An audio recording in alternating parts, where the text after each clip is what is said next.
The field is prepared after the plow brings to surface all truths. Only then can entry be made. So the question becomes, how will we know when it is time? And the answer was hidden in a letter of Job chapter 39. In the original Hebrew, it gives clear instructions and signals to watch for that the writers of the Bible either did not want you to know or did not have the key to enter. The letter begins in Job 39 verse 1. In Hebrew, it reads like this: You will know the time has come when the descendants of Ishmael are delivered. Take notice when the chief of policies or pillars of strength begin to tremble. The next verse leaves you to fill in the blanks of a calendar and time of entry. Verse 2. Can you number the months that they fulfill? My answer is 42 months. Next. Do you know when the Ishmaelites enter in? My answer, the end of a 10-year dismantling. Verse 3 continues this process. They bow themselves, they enter in, presenting a builder of a family name to build again the temple. Then, a line of measure is cast out, dividing districts. You see, the original English reads, they cast out their sorrows.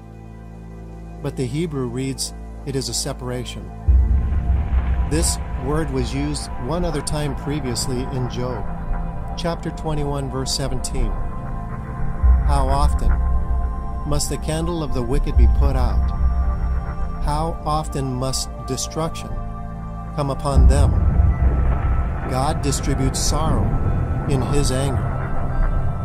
To distribute means to take away a portion. The Hebrew word for sorrow is to sequester or separate by a line of measure. The word anger is put simply, God's show of sore displeasure. Verse 4 continues the letter. Then they will agree to build, and this will bring the grain of harvest that will increase in abundance. And from this, new life springs forth, and they will enter in. An event that will not be repeated. You know, the next 3 verses, God reflects on how we got here. From the birthrights of 2 brothers that decimated this sacred ground, leaving one that abounded and one remained abased. Verses 5, 6, and 7 reads like this.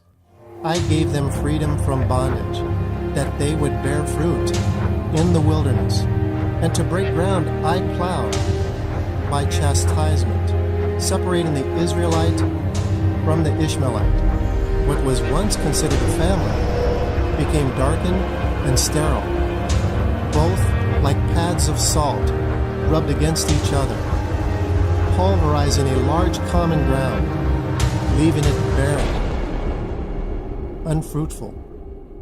And I laughed at what they considered a blessing of wealth and abundance. Neither do I show concern at the shouts that come from their oppressors. And this causes the separation. And the Father takes matters into his own hands, passing judgment in verse 8. He will gather a remnant from the mountain that will be preserved from a coming action. And he will then search out and care for every green thing.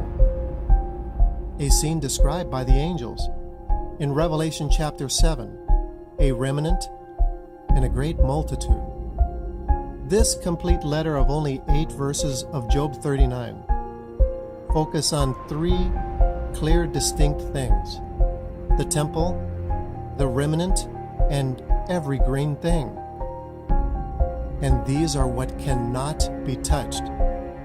Revelation 9:4.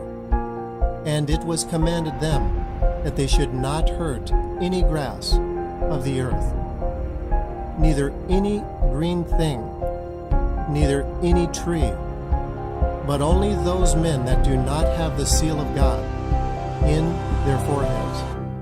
Now notice it reads, in their foreheads. It is a mark only visible by the spirits, and these are numbers of sequence given that represent an internal transformation. Thank you for listening, and God bless you.